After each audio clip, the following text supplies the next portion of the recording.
Students, welcome to my channel WBEZ learning lab.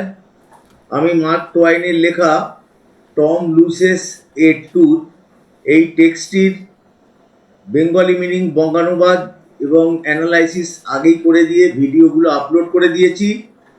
এখন আমি এই টেক্সটটির এক্সারসাইজ সলভ করব তোমাদের জন্য। আমি এক্সারসাইজ খুব সহজ ও সরলভাবে সলভ করেছি। প্রশ্নগুলো দেখলেই বুঝতে পারবে এবং কোন কোন প্রশ্ন পরীক্ষায় আসতে পারে তাও আমি বলে দেব। তাহলে আমি সলভ করছি, তোমরা মনোযোগ দিয়ে পুরো ভিডিওটা দেখো। প্রথম exercise 1, tick the correct answer from the given alternatives. Tick the correct answer from the given alternatives. এখানে বলা হয়েছে যে গিভেন অল্টারনেটিভ কয়েকটা দেওয়া রয়েছে, তার থেকে কারেক্ট অ্যান্সারটাকে টিক দিতে বলা হয়েছে। Tom felt miserable on the morning of, এটা 1 নম্বর। টম ফেল্ট মিজারেবল, টম অনুভব করেছিল মিজারেবল শোচনীয়, অন দ্য মর্নিং অফ, কোন মর্নিংয়ে? এখানে দেখো সানডে, মানডে, থার্সডে আর স্যাটারডে দেওয়া আছে। তোমরা ভালো করেই জানো উত্তরটা হবে মনডে। মনডে মর্নিংগুলোতে টম কিন্তু খুবই শোচনীয় অনুভব করত।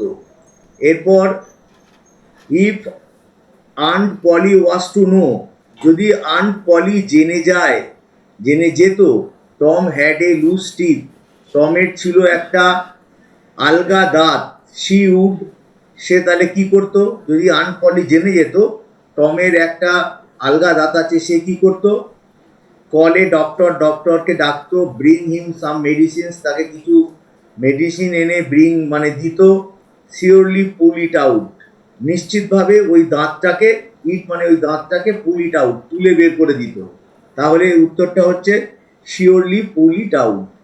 যদি আনপলি জেনে যেত যে টমের দাঁতটা আলগা, তাহলে সে আনপলি দাঁতটা তুলে দিত। আর তারপরটা হচ্ছে টেল হিম টু রেস্ট, তাকে রেস্ট করতে বলতো। তাহলে উত্তরটা হচ্ছে সি এরটা। এরপর টম ড্রিউ হিজ সোর টো, টম টেনে বের করেছিল তার যন্ত্রণাযুক্ত পায়ের আঙ্গুল, ফ্রম আন্ডার দা কার তলা থেকে বার করে এনেছিল তার সোর টো, তার যন্ত্রণাযুক্ত পায়ের আঙ্গুল। তাহলে কিসের তলা থেকে? সিট মানে বেডশিট, বিছানার চাদরের তলা থেকে।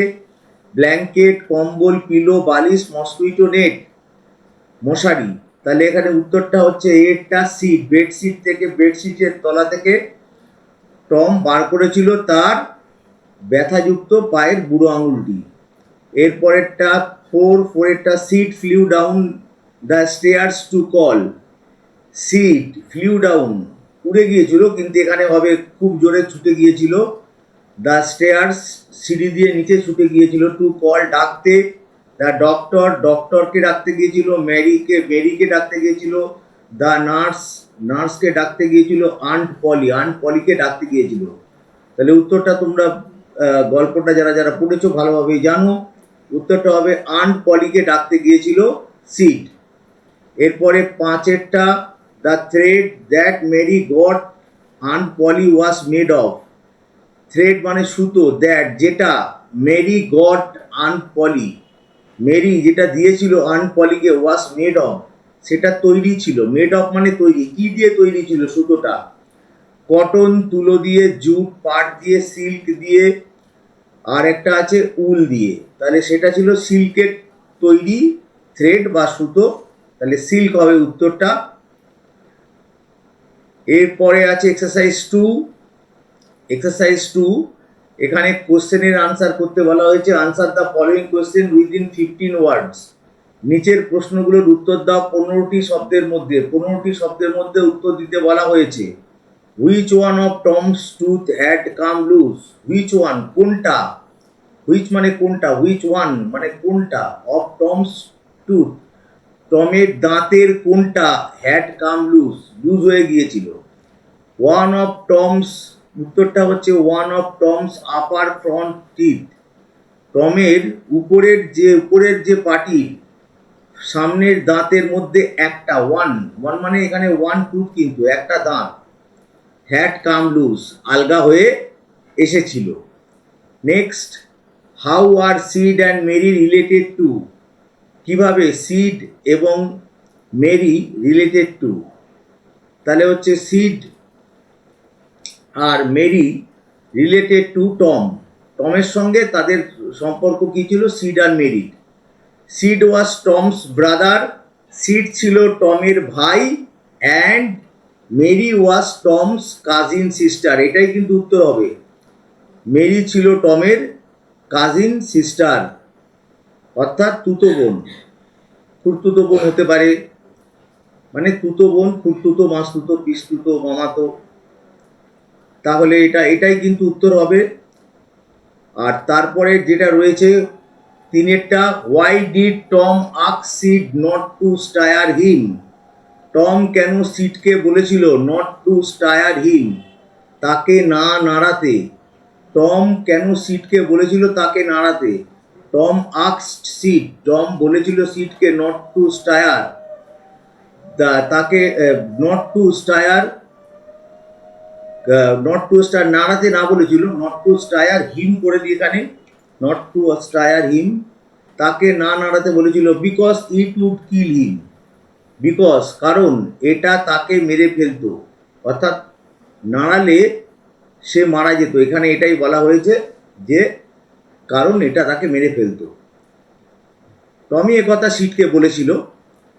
Why did Tom pretend his to was paining, কেন টম ভান করেছিল হিজ টো, তার পায়ের আঙ্গুল, ওয়াজ পেইনিং, যন্ত্রণা করছে, এটা কেন ভান করেছিল, এই প্রিটেন্ড মানে হচ্ছে কিন্তু ভান করা।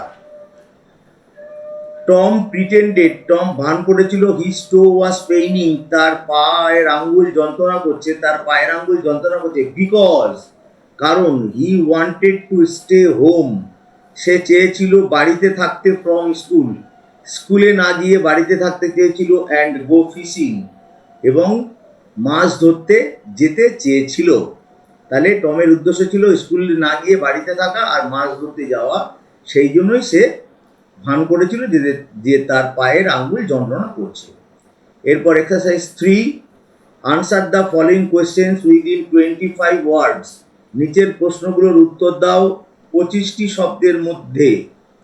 What did Tom remember hearing from a doctor, Tom কি স্মরণ করেছিল হিয়ারিং ফ্রম এ ডক্টর, একটা ডাক্তারের কাছ থেকে শুনেছিল, কি শুনেছিল সেটা টম যে স্মরণ করেছিল, কি স্মরণ করেছিল, তাহলে আনসারটা হচ্ছে Tom remembered hearing from a doctor, Tom স্মরণ করেছিল যে সে একটা ডাক্তারের কাছ থেকে শুনেছিল, হিয়ারিং দ্যাট এ সার্টেন এইলমেন্ট, যে একটা নির্দিষ্ট অসুস্থতা বা অসুখ, কুড লে আপ এ পেশেন্ট, একটা পেশেন্টকে শুইয়ে রাখতে পারে, ফর 3 days, 3 দিনের জন্য একটা পেশেন্টকে শুইয়ে রাখতে পারে, and make him lose a finger, এবং তাই সেই লোকটিকে যার অসুখটা হয়েছে তার একটা আঙ্গুলও হারিয়ে যেতে পারে, অ্যান্ড মেক হিম, হিম মানে তাকে, অর্থাৎ অসুস্থ ব্যক্তির আঙ্গুল হারিয়েও, একটা আঙ্গুল হারিয়েও যেতে পারে, বা একটা আঙ্গুল পড়েও যেতে পারে। পরেরটা, how did aunt Polly react to the news that Tom was dying, কেমন করে আন্ট পলি রিঅ্যাক্ট করেছিল, প্রতিক্রিয়া করেছিল, টু দ্য নিউজ, খবরটার, that Tom was dying, Tom মারা যাচ্ছে, টম মারা যাচ্ছে এই খবরটা শুনে আন্ট পলি কীরকমভাবে প্রতিক্রিয়া করেছিল।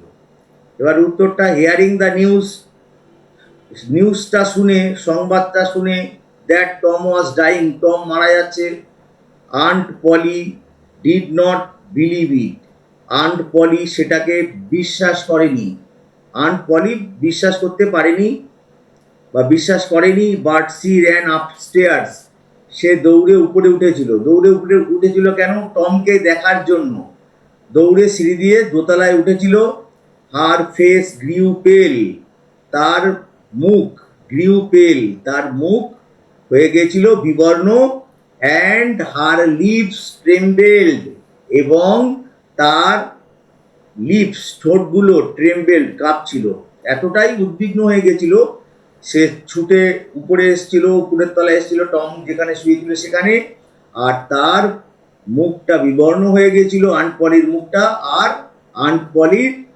ঠোঁটগুলো কাঁপছিল।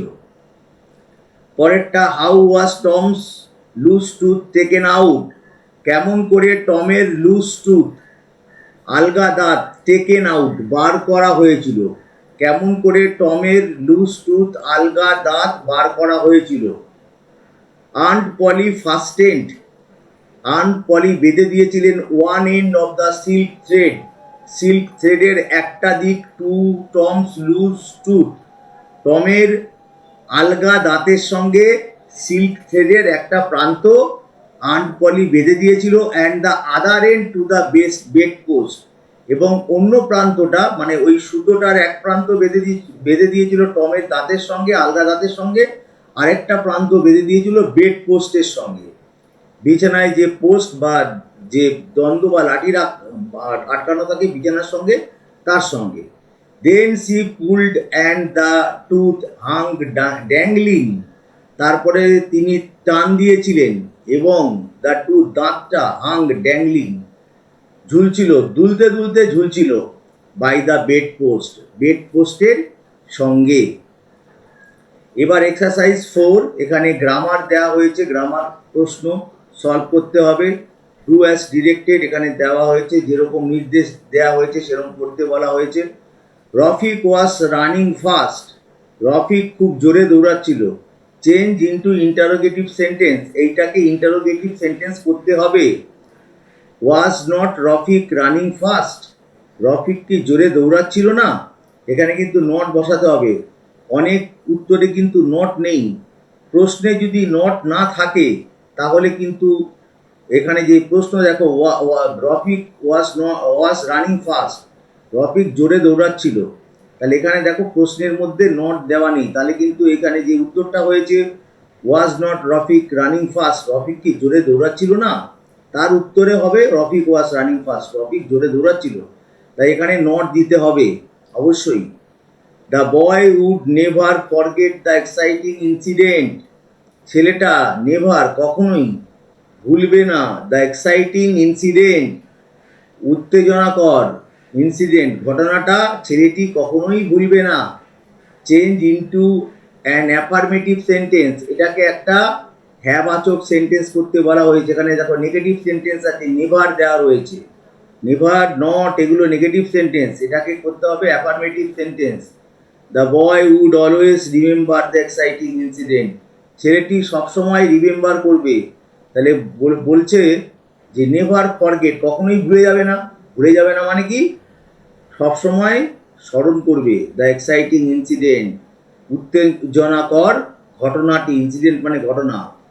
Next, we had a wonderful time last evening, আমাদের একটা ওয়ান্ডারফুল টাইম লাস্ট ইভিনিং, গত সন্ধ্যায় আমাদের একটা খুব ওয়ান্ডারফুল টাইম আমরা অতিবাহিত করেছিলাম, একটা খুব ভালো সময় অতিবাহিত করেছিলাম। Change into an exclamatory sentence, এটাকে বিস্ময়বোধক সেন্টেন্স করতে হবে। বিস্ময়বোধক সেন্টেন্স করতে গেলে তোমরা জানো একটা বিস্ময়বোধক এক্সক্লামেটরি সাইন দরকার, এখানে একটা এক্সক্লামেটরি সাইন আমি দিয়েছি। এবারে দেখো কি লিখতে হবে, what a wonderful time we had last evening, কি একটা খুব ভালো সময় বা বিস্ময়কর সময় উই হ্যাড আমাদের ছিল লাস্ট ইভিনিং গত সন্ধ্যায়। পরেরটা next, he loves to play football, say football খেলতে ভালোবাসে। Change into an interrogative sentence, এটাকে একটা ইন্টারোগেটিভ সেন্টেন্স করতে হবে বা প্রশ্নবোধক বাক্য করতে হবে, প্রশ্নবোধক বাক্য করতে হবে। এখানে দেখো প্রশ্নের মধ্যে নট কিন্তু নেই, তাহলে does he not love to play football, সে কি ফুটবল খেলতে ভালোবাসে না, এখানে এইটা এরকম উত্তরটা হবে। এটা প্রেজেন্ট টেন্সে আছে, লাভস আছে, এখানেও দেখো ডাজ আছে প্রেজেন্ট টেন্স, এখানে ডাজকে আনতে হবে। প্রেজেন্ট ইনডিফিনিট টেন্স একটা ভার্ব আছে, তাই ডাজের সাহায্য নিয়ে, এটা অক্সিলিয়ারি ভার্ব, ডাজের সাহায্য নিয়ে নেগেটিভ এটা কিন্তু প্রশ্ন করতে হবে। নেক্সট, রিনা ট্রাইড অল হার প্ল্যান্স, রিনা তার সমস্ত পরিকল্পনার চেষ্টা করেছিল, tried change into a negative sentence, এটাকে নেগেটিভ সেন্টেন্সে পরিণত করো। রিনা লেফট নো প্ল্যান্স আনট্রাইড। রিনা লেফট নো প্ল্যান্স আনট্রাইড। রিনা কোনো প্ল্যানই, কোনো পরিকল্পনাই আনট্রাইড মানে চেষ্টা না করে রাখেনি। এখানে নেগেটিভ করতে হবে নো, দেখো এখানে নো লেখা হয়েছে, নো দেওয়া মানেই সেন্টেন্সটা নেগেটিভ হয়ে গেছে। পরেরটা শাট the door Robin, change into an assertive sentence, এটা কিন্তু রয়েছে ইম্পারেটিভ সেন্টেন্স। এখানে অর্ডার করা হয়েছে শাট দ্য ডোর, দরজাটা বন্ধ করো রবিন, রবিনকে বলা হয়েছে দরজাটা বন্ধ করতে। তাহলে Robin is order to shut the door, রবিনকে অর্ডার করা হচ্ছে দরজাটা বন্ধ করতে। এটা হচ্ছে একটা অ্যাসার্টিভ সেন্টেন্স বা অস্তর্থক বাক্য। এখানে কিন্তু এইভাবেই কিন্তু করতে হবে। এরপর এক্সারসাইজ 5, এখানে ফ্রেজাল ভার্ব দেওয়া আছে, বলছে রিপ্লেস দ্য আন্ডারলাইন ওয়ার্ডস, নিচের লাইনগুলোকে আন্ডারলাইন ওয়ার্ডগুলোকে রিপ্লেস করতে হবে with suitable phrasal verb. Suitable phrasal verb দিয়ে from the list given below, নিচে একটা লিস্ট এখানে দেখো দেওয়া হয়েছে, এখান থেকে নিয়ে করতে হবে। এইভাবেই মাধ্যমিকে আসে। Given below change the form of verb where necessary, ভার্বের ফর্মগুলোকে চেঞ্জ করো যেখানে দরকার, যে ভার্বের ফর্মগুলোকে চেঞ্জ করতে হবে যেখানে দরকার। There is one extra phrasal verb in the list, লিস্টে একটা ফ্রেজাল ভার্ব কিন্তু এক্সট্রা দেওয়া আছে। তাহলে the enemy surrendered without a fight, enemy মানে হচ্ছে শত্রু, সারেন্ডার্ড আত্মসমর্পণ করেছিল, উইদাউট এ ফাইট ফাইট না করেই আত্মসমর্পণ করেছিল। তাহলে এখানে গেভ ইন করতে হবে। এখানে দেখো লেখা আছে গিভ ইন, এটাকে চেঞ্জ করতে হয়েছে কারণ এটা পাস্ট টেন্সে ছিল, সারেন্ডার্ড ছিল, ওই জন্য গেভ ইন করতে হয়েছে। এটা তোমাদেরকেও করতে হবে। পরেরটা the child was cured in a month, ছেলেটি সেরে উঠেছিল 1 মাসের মধ্যে। তাহলে কিওর্ড মানে সেরে ওঠা, এখানে কাম ডাউন, ছেলেটি কাম ডাউন সেরে উঠেছিল 1 মাসের মধ্যে। এরপরে the police investigated the case, police কেসটিকে কেসটিকে ইনভেস্টিগেটেড করেছিল। ইনভেস্টিগেটেড মানে হচ্ছে তদন্ত করে দেখেছিল ওই কেসটি। তাহলে লুকড ইনটু মানে ইনভেস্টিগেটেড, এখানে লুক ইনটু ছিল, লুক ইনটু সেখান থেকে লুক ইনটু করতে হয়েছে কারণ পাস্ট টেন্স আছে। তাহলে পুলিশ কেসটাকে ইনভেস্টিগেটেড করেছিল, লুকড ইনটু, এটাই হবে। পরেরটা Puja could understand what her sister said, Puja বুঝতে পেরেছিল হোয়াট যা তার সিস্টার বলেছিল। তাহলে এখানে আন্ডারস্ট্যান্ড মানে বুঝতে পারা, আর মেক আউট মানেও বুঝতে পারা। পূজা বুঝতে পেরেছিল কি তার বোন বলেছিল। এরপরে রয়েছে the old man could not remember, old ম্যানটা স্মরণ করতে পারলো না হিজ চাইল্ডহুড এক্সপেরিয়েন্সেস, তার শৈশবের অভিজ্ঞতাগুলি। Old man could not remember, স্মরণ করতে পারলো না। তাহলে রিমেম্বারের ফ্রেজাল ভার্ব হচ্ছে কল আপ, স্মরণ করা, একই মানে। রিমেম্বার মানেও স্মরণ করা, কল আপ মানেও স্মরণ করা। তাহলে এরপরে রয়েছে এক্সারসাইজ 6, এখানে একটা নিউজ পেপার রিপোর্ট লিখতে হবে। Write a news paper report, একটা নিউজ পেপার রিপোর্ট লেখো অন এ রোড অ্যাক্সিডেন্ট, একটা রাস্তার অ্যাক্সিডেন্টের উপরে উইদিন 100 ওয়ার্ড, 100 শব্দের মধ্যে লিখতে বলা হয়েছে। ইউজ দ্য ফলোয়িং, নিচের ফলোয়িং হিন্টস, নিচের হিন্টসগুলোকে কিন্তু এখানে বলা হয়েছে যে নিচের হিন্টসগুলোকে ইউজ করতে বলা হয়েছে, ফলোয়িং হিন্টস। তাহলে ব্রেক ফেলিওর অফ এ বাসের ব্রেক ফেলিওর হয়েছিল, কলিডেড উইথ এ ট্রাকের সঙ্গে ধাক্কা লেগেছিল। 5 ইনজিওর্ড ইনক্লুডিং এ চাইল্ড, 5জন হয়েছিল ইনজিওর্ড, আহত, ইনক্লুডিং এ চাইল্ড, একটা শিশু সমেত, অ্যান্ড এ উম্যান, এবং একটা মহিলা সমেত ইনজিওর্ড, সেন্ট টু হসপিটাল, ইনজিওরদের হসপিটালে পাঠানো হয়েছিল, রিলিজড উইথ ফার্স্ট এইডের পরে তাদেরকে রিলিজ করে দেওয়া হয়েছিল। ট্রাফিক ডিসরাপ্টেড হয়েছিল, মানে যানবাহন চলাচলের বিঘ্ন ঘটেছিল। প্রায় পুলিশ ইন্টারভেন্ট হবে এখানে।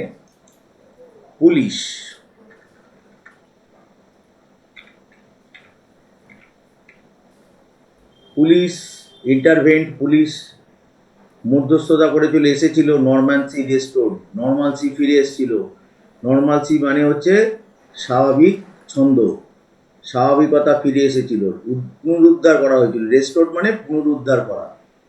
এরপর এখানে দেখো উত্তরটা আমি এখানে লিখে দিয়েছি। প্রথমে একটা কিন্তু শিরোনাম বা টাইটেল দিতে হবে, এইভাবে লিখতে হবে। লেখার যখন তোমাদের রিপোর্ট লিখতে হবে, এটাই কিন্তু রিপোর্ট লেখার পদ্ধতি। এই রুলসটাকে মেনটেন করতে হবে। 5 injured in a bus truck collision, 5 জন আহত হয়েছিল একটা বাস এবং ট্রাকের কলিশন, ধাক্কায়। কোনখান থেকে তোমরা এই নিউজটা ছাপাচ্ছ সেই জায়গার নাম দিতে হবে, ডেট দিতে হবে। আজকে আমি যে ডেটে লিখেছি সেই ডেট দিয়ে দিয়েছি, আর এখানে সালটাও দিয়ে দিতে হবে। এরপরে শুরু হয়ে যাবে বডিটা। তাহলে a terrible accident took place, প্লেসটা লিখে দিই। টুক প্লেস মানে হচ্ছে ঘটেছিল। ইয়েস্টারডে গতকাল ঘটেছিল। ইয়েস্টারডে আফটারনুন, বিকেলবেলায় অ্যাট অ্যাবাউট 3:30 PM, 3:30 নাগাদ। অ্যাবাউট মানে নাগাদ বা ওই রকম সময়। অন জিটি রোডে when a bus collided with a truck, যখন একটা বাসের ধাক্কা লেগেছিল উইথ এ ট্রাক, একটা ট্রাকের সঙ্গে। As a result of brake failure the bus had, brake ফেলিওরের জন্য bus had a head on collision, বাসের সামনে হেড অন কলিশন মানে সামনাসামনি ধাক্কা লেগেছিল উইথ এ ট্রাক, একটা ট্রাকের সঙ্গে, কামিং ফ্রম অপোজিট ডিরেকশন, যেই ট্রাকটা আসছিল অপোজিট ডিরেকশন, বিপরীত দিক থেকে ট্রাকটা আসছিল। 5 পিপল, 5টা লোক, ইনক্লুডিং এ চাইল্ড, একটা তার মধ্যে রয়েছে, ইনক্লুডিং মানে তার মধ্যে অন্তর্ভুক্ত থাকা, এ চাইল্ড একটা শিশু, অ্যান্ড এ উম্যান এবং একজন মহিলা, ওয়ার ইনজিওর্ড আহত হয়েছিল, and they were sent to a nearby hospital এবং তাদেরকে পাঠানো হয়েছিল নিয়ার বাই পার্শ্ববর্তী হাসপাতালে পাঠানো হয়েছিল। এখানে যেরকম হিন্টসে দেওয়া হয়েছে সেরকমভাবে আমি লিখে দিয়েছি। দে ওয়ার রিলিজড আফটার, তাদেরকে ছেড়ে দেওয়া হয়েছিল আফটার ফার্স্ট এইড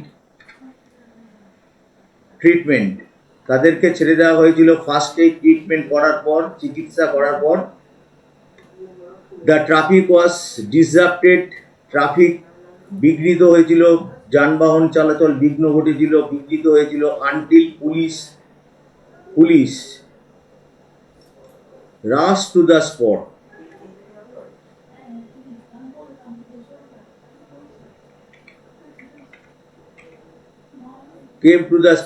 স্পটে আসা পর্যন্ত ট্রাফিকের বিঘ্ন ঘটেছিল। অ্যান্ড ইন্টারভেন্ট ইনটু দ্য ম্যাটার, এবং বিষয়টিতে ইন্টারভেন্ট করেছিল এবং বিষয়টিতে পুলিশ হস্তক্ষেপ করেছিল। আফটার 2 hours, 2 ঘন্টার পরে, নর্মালসি ওয়াজ রেস্টোর্ড, নর্মালসি স্বাভাবিকতা পুনরুদ্ধার করা হয়েছিল। তাহলে এখানেই শেষ হলো ভিডিওটা। সব কোশ্চেন অ্যান্সারগুলো আমি করে দিয়েছি। আশা করি তোমরা বুঝতে পেরেছো। আর বুঝতে না পারলে অবশ্যই কমেন্ট বক্সে লিখে জানিও, আমি তোমাদের প্রবলেমগুলো সলভ করে দেবো। ভিডিওটা ভালো লাগলে লাইক অবশ্যই দিও, আর চ্যানেলটি সাবস্ক্রাইব করে নিও, এবং বন্ধুদের হেল্প করার জন্য চ্যানেলটি বন্ধুদের মধ্যেও শেয়ার করে দিও। পরের ভিডিওতে আবার দেখা হচ্ছে, ততক্ষণের জন্য খুব ভালো থেকো।